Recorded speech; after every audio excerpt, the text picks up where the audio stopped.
ब्रह्मा जी कहते हैं, है नारद, जब दक्ष के उस महान यज्ञ में घोर उत्पात मचा हुआ था और सभी डर के कारण भयभीत हो रहे थे, तो उस समय वहां पर एक आकाशवाणी हुई है, मूर्ख दक्ष, तूने यह बहुत बड़ा अनर्थ कर दिया है।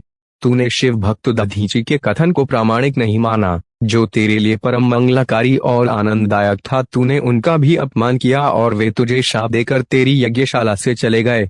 तब भी तू कुछ भी नहीं समझा। तूने अपने घर में स्वयं आई साक्षात मंगलवार स्वरूपा अपनी पुत्री सती का अपमान किया। तूने सती और शंकर का पूजन भी नहीं किया। अपने को ब्रह्मा जी का पुत्र समझकर तुझे बहुत घमंड हो गया था। तूने उस सती देवी का अपमान किया जो सत्पुरुषों की भी आराध्या हैं। वे समस्त पुण्यों का फल देती हैं। वे तीनों लोकों की माता, कल्याण स्वरूपा और भगवान शंकर की अधगिनी हैं। सती देवी प्रसन्न होने पर सुख और सौभाग्य प्रदान करती हैं। वे परम मंगलकारी हैं। देवी सती की पूजा करने से समस्त भयों से छुटकारा मिल जाता है और मनोवांछित फलों की प्राप्ति होती है। देवी सभी उपद्रवों को नष्ट कर देती हैं। वे पराशक्ति हैं तथा कीर्ति, संपत्ति, भोग और मोक्ष प्रदान करती हैं। वे ही जन्मदात्री हैं, अर्थात जन्म देने वाली माता हैं। वे ही इस जगत की रक्षा करने वाली आदि शक्ति हैं और वे ही प्रलय काल में जगत का संहार करने वाली हैं। सती ही भगवान विष्णु सहित ब्रह्मा, इंद्र, चंद्र, अग्नि, सूर्य देव आदि सभी देवताओं की जनी हैं। वे साक्षात जगदम्बा हैं। वे ही दुष्टन का नाश करने वाली और भक्तों की रक्षा करने वाली हैं। ऐसी उत्तम महिमा और गुणों वाली भगवान शिव की प्राण प्रिया धर्म पत्नी का तूने इस यज्ञ में अपमान किया है। भगवान शिव तो परम ब्रह्म परमेश्वर हैं। वे सबके स्वामी हैं। वे सबका कल्याण करते हैं। सभी मनुष्य प्रभु का दर्शन पाने की अभिलाषा सदैव अपने मन में रखते हैं। दर्शनों की इच्छा लिए घोर तपस्या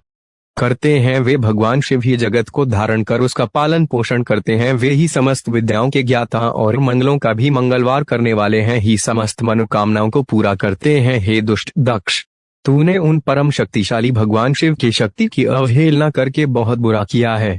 इसलिए तेरे इस महायज्ञ के विनाश को कोई नहीं रोक सकता। जिनके चरणों की धूल शेष नाग रोज अपने मस्तक पर धारण करता है, जिनके चरण कमल का ध्यान करने से ब्रह्मा को ब्रह्मत्व प्राप्त हुआ है, तूने उनका और उनकी पत्नी सती का पूजन न करके बहुत अनिष्ट किया है। भगवान शिव ही इस संपूर्ण जगत के पिता और उनकी पत्नी देवी सती इस जगत की माता है। तूने उन माता पिता का सत्कार न कर उनका घोर अपमान किया है। अब तेरा कल्याण कैसे हो सकता है?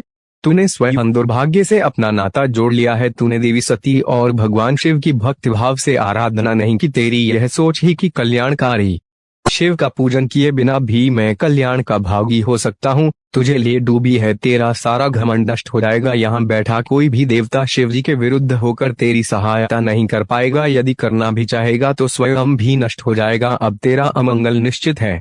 सभी देवता और मुनिगण यज्ञ मंडप को छोड़कर तुरंत यहाँ से अपने अपने धाम को चले जाएं, अन्यथा सबका नाश हो जाएगा। इस प्रकार यज्ञशाला में उपस्थित सभी लोगों को चेतावनी देकर वह आकाशवाणी मौन हो गई। ब्रह्मा जी कहते हैं, नारद, उस आकाशवाणी को सुनकर सभी देवता और मुनि आश्चर्य से इधर उधर देखने लगे। उनके मुंह से एक भी शब्द नहीं निकला। वे अत्यंत भयभीत हो गए। उधर भृगु के मंत्रों से उत्पन्न गणों द्वारा भगाए गए शिवगण, जो कि नष्ट होने से बच गए थे, शिव जी की शरण में चले गए। वहां पहुंचकर उन्होंने प्रभु को हाथ जोड़कर प्रणाम किया और वहां यज्ञ में जो कुछ भी हुआ था उसका और सती के शरीर त्यागने का सारा वृत्तांत उन्हें सुनाया। शिवगण बोले हैं, महेश्वर, दक्ष बड़ा ही दुरात्मा और घमंडी है। उसने माता सती का बहुत अपमान किया। वहां उपस्थित देवताओं ने भी उनका आदर सत्कार नहीं किया। उस धर्मंडी दक्ष ने यज्ञ में आपका भाग भी नहीं दिया है। प्रभु, दक्ष ने आपके प्रति बुरे शब्द कहे। आपके विषय में ऐसी बातें सुनकर माता क्रोधित हो गई और उन्होंने पिता की बहुत निंदा की। जब दक्ष ने उनका भी अपमान किया तो वे शांत होकर सोचने लगी। फिर उन्होंने वहां उपस्थित सभी देवताओं और मुनियों को फटकारा जिन्होंने आपका अनादर किया था। उन्होंने कहा कि शिव निंदा सुनकर मैं जीवित नहीं रह सकती। यह कहकर उन्होंने योगाग्नि में जलकर अपना शरीर भस्म कर दिया। यह देखकर बहुत से पार्षदों ने माता के साथ ही अपने शरीर की आहुति दे दी। तब हम सब शिवगण उस यज्ञ को विध्वंस करने के लिए तेजी से आगे बढ़े, परंतु भृगु ऋषि ने मंत्रों द्वारा गणों को उत्पन्न कर हम पर आक्रमण कर दिया। हमें से बहुत से गणों को उन भृगु के गणों ने मार डाला। तब वहां आकाशवाणी हुई जिसने कहा कि ये दक्ष तुम्हारा अंत अब निश्चित है तथा जो भी देवता एवं मुनि तुम्हारा साथ देंगे वे भी पाप के भागी बनकर मृत्यु को प्राप्त होंगे। यह सुनकर सभी उपस्थित लोग वहां से चले गए और हम यहाँ आपको इस विषय में बताने के लिए आपके पास चले आए। हे कल्याणकारी भगवान शिव, आप उस महादुष्ट अधर्मी दक्ष को उसके अपराध का कठोर दंड अवश्य दें। यह कहकर सभी गण चुप हो गए। ब्रह्मा जी बोले, हे नारद, अपने पार्षदों की बातें सुनकर भगवान शिव ने उस यज्ञ की सारी बातें और जानकारी जानने के लिए तुम्हारा स्मरण किया। उनके स्मरण करते ही तुम वहां जा पहुंचे और भक्ति भाव से नमस्कार करके चुपचाप खड़े हो गए। तब महादेव जी ने तुमसे दक्ष के यज्ञ के विषय में पूछा। तब तुमने उत्तम भाव से उस यज्ञशाला में जो हुआ था वे सब वृत्तांत उन्हें सुना दिया। सारी बातों से अवगत होते ही भगवान शिव अत्यंत क्रोधित हो गए। पराक्रमी शंकर के क्रोध का कोई अंत न रहा। तब लोक संहारी शंकर ने अपनी जटा का एक बाल उखाड़कर उसे कैलाश पर्वत पर दे मारा। जैसे ही वह बाल जमीन पर गिरा उसके दो टुकड़े हो गए। उस समय वहां बहुत भयंकर गर्जना हुई। बाल के प्रथम भाग से महापराक्रमी महाबली वीरभद्र प्रकट हुए, जो समस्त शिवगणों में शिरोमणि हैं। उनका शरीर बहुत बड़ा और विशाल था। उनकी 1000 भुजाएं थी। उस जटा के दूसरे भाग से अत्यंत भयंकर और करोड़ों भूतों से घिरी हुई महाकाली उत्पन्न हुई। उस समय रुद्रदेव के क्रोध पूर्वक सांस लेने से 100 प्रकार के ज्वर और अनेक प्रकार के रोग पैदा हो गए। वे सभी शरीरधारी कृण और भयंकर थे। वे अग्नि के समान तेज से प्रज्वलित थे। तब वीरभद्र और महाकाली ने दोनों हाथ जोड़कर भगवान शिव को प्रणाम किया। वीरभद्र बोले, हे महारुद्र, आपने सोम, सूर्य और अग्नि को अपने तीनों नेत्रों में धारण किया है। हे प्रभु, कृपा कर मुझे आज्ञा दीजिए कि मुझे क्या कार्य करना है। क्या मुझे पृथ्वी के सभी समुद्रों को एक क्षण में सुखाना है या संपूर्ण पर्वतों को पीसकर पल भर में ही मसलकर चूर्ण बनाना है। हे प्रभु, मैं इस ब्रह्मांड को भस्म कर दूं या मुनियों को जला दूं। भगवान, आपका आदेश पाकर मैं समस्त लोकों में उलट पुलट कर सकता हूं। आपका इशारा करने से ही मैं जगत के समस्त प्राणियों का विनाश कर सकता हूं। आपकी आज्ञा पाकर मैं इस संसार में सभी कार्यों को कर सकता हूं। हे प्रभु, मेरे समान पराक्रमी न तो कोई हुआ है और न ही होगा। भगवान, आपकी आज्ञा से हर कार्य सिद्ध हो सकता है। मुझे ये सर्व शक्तियां आपकी ही कृपा से प्राप्त हुई हैं। बिना आपकी आज्ञा के एक तिनका भी नहीं हिल सकता है। हे करुणा निधान, मैं आपके चरणों में प्रणाम करता हूँ। आप अपने कार्य की सिद्धि की जिम्मेदारी मुझे सौंपिए। मैं उसे पूर्ण करने का पूरा प्रयास करूँगा। हे प्रभु, आपके चरणों का मैं हर समय चिंतन करता रहता हूँ। आपकी भक्ति परम उत्तम है। आप बिना कहे ही अपने भक्तों की समस्त इच्छाओं को पूरा करके उन्हें मनोवांछित और अभीष्ट फल प्रदान करते हैं। आप भक्तवत्सल हैं। भगवान, मुझे कार्य करने का आदेश दें तथा साथ ही उस कार्य की सफलता का भी आशीर्वाद दें। ब्रह्मा जी बोले, हे मुनि श्रेष्ठ, वीरभद्र के ये वचन सुनकर शिव जी को बहुत संतोष हुआ तथा उन्होंने वीरभद्र को अपना आशीर्वाद प्रदान किया।